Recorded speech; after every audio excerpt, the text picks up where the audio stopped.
जय श्री कृष्ण, जय श्री कृष्ण.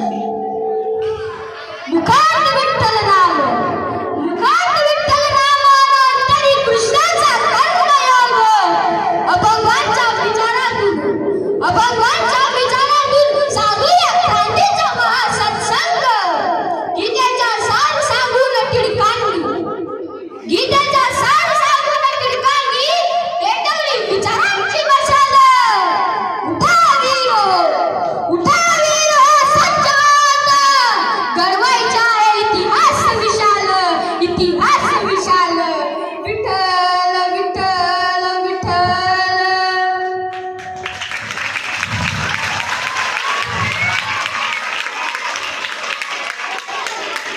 व्यासपीठावर विराजमान पूज्य गुरुजनवर्ग आणि माझ्या देशाचा भविष्यातलो तेजस्वी मित्र मैत्रिणींनो, आज मी इथे एका माणसाची गोष्ट सांगण्यासाठी उभा नाही.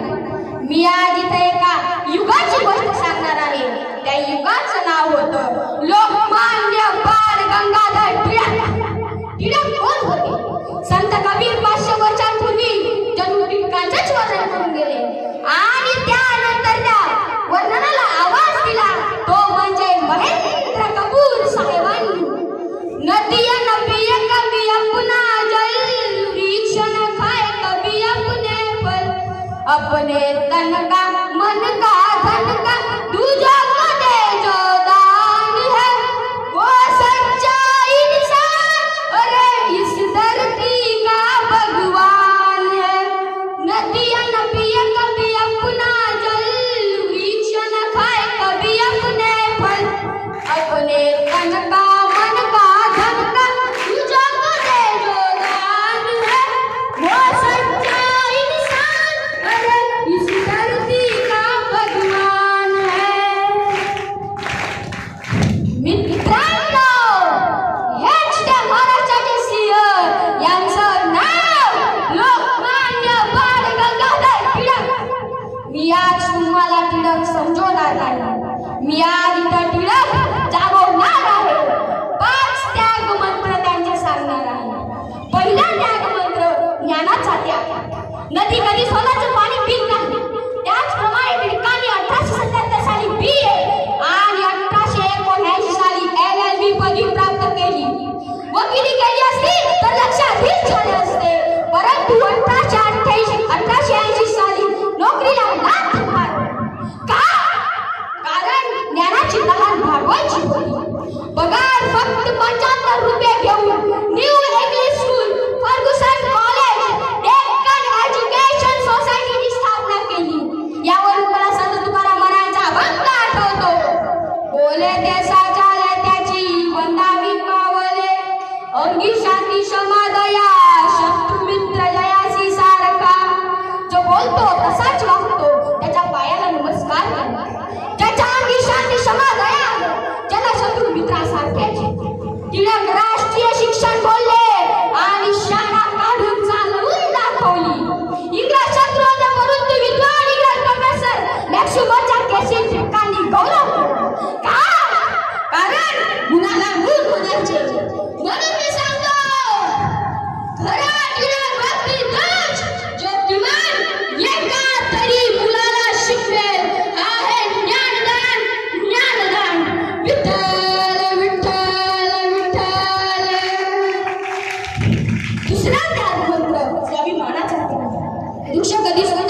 इंग्रजांनी टिळकांना तुरुंगात टाकलं. म्हणाले ब्रह्मदेश काळा 45 रोज आता सामान्य माणूस असताना फेऱ्या झाला फेऱ्या. पण माझा टिळक तिच्या अगरबत्ती सारखाच करला. स्वतःचा अंग झाडून घेतलं.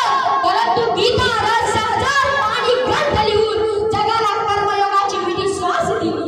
ते दीपक म्हणले कारागृहाच्या अंधारातून त्यांनी जगाला प्रकाश दिला. यावर गीता सांगते काय सांगते गीता? कर्मण्यवाधिकार असते मग फलेषु कदाचन मग कर्मफल हेतुर्भुः माते सर्वस्व कर्म करण्याचा तुला अधिकार आहे. फळाच्या अपेक्षेने कर्म करू नकोस आणि कर्म करण्याचा आळसही करू नकोस. टिळक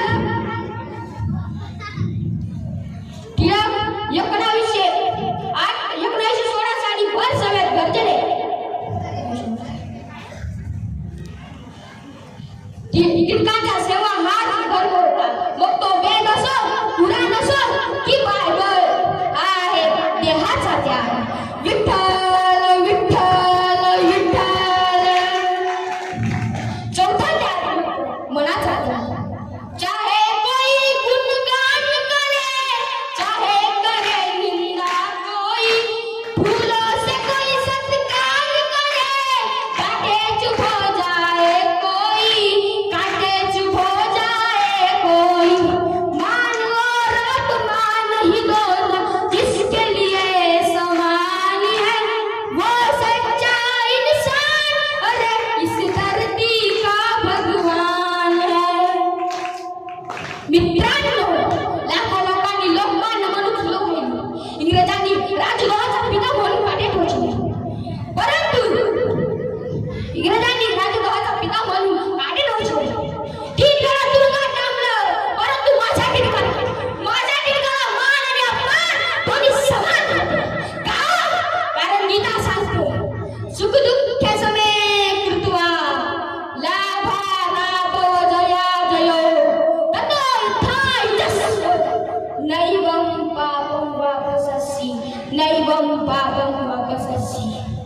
टिळक 19 सुख दुःख लाभ आणि जय पराजय समान मानून तू विठ्ठला प्रिय असे केल्याने तुला पाप लागणार नाही. टिळक 1916 साली मुंबईत भर सभेत गर्जले. स्वराज्य हा माझा जन्मसिद्ध अधिकार आहे आणि तो मी मिळवणारच. समोर इंग्रज बोलत होते. फाशीची शिक्षा झाली असती परंतु माझ्या टिळकाला फाशी आणि संस्कार दोन्ही समान होते. संत ज्ञानेश्वर माऊली म्हणतात जो जे वांछिल तो तेला हो प्राणी जात हे विश्वची माझे खर ऐसी गती जयाची स्थिर. जो जे इच्छिल ते त्याला मिळो अवघ विश्व आपलं घर आहे अशी बुद्धी ज्याची स्थिर आहे. टिळकांनी अवघं फार आपलं घर बांधलं. हिंदू मुस्लिम यांच्यासाठी शिवजयंती गणेश उत्सव सुरू केले. हा आहे मनाचा त्याग. विठ्ठल विठ्ठल विठ्ठल. पाचवा त्याग महत्वाचा 1 ऑगस्ट 1920 ला मुंबईत बातमी आली. टिळक गेले. लाखो लोक आता यात्रेला जमा झाले. तिथे एक म्हातारी आई घरात म्हणाली अरे आमच्या महाराष्ट्राच्या सिंह गेला सिंह. पण मी सांगतो टिळक मेले नाही. संत नामदेव महाराज म्हणतात अमर आहेस तू अनंत आहेस तू अंत नाही पार नाही. नामदेव म्हणे विठ्ठलासी तुझी आहे सर्व ठाई तुझी आहे सर्व ठाई. तू अमर आहेस तू अनंत आहेस तुला अंत नाही पार नाही. नामदेव म्हणतो विठ्ठला तुझा आहे सर्व ठिकाणी तुझा आहे सर्व ठिकाणी. टिळक आजही आपल्यात विचार होऊन जिवंत आहे. जोपर्यंत या देशात एक तरी विद्यार्थी असली वाचतो जोपर्यंत या देशात एक तरी तरुण स्वराज्यासाठी झटतो जोपर्यंत या देशात एक तरी माणूस बोलेल तसा चालेल तोपर्यंत टिळक अमर आहे अमर होते आणि अमर राहणार. कारागृहाच्या अंधारात गीतेचा दिवा लावून कर्मयोग सांग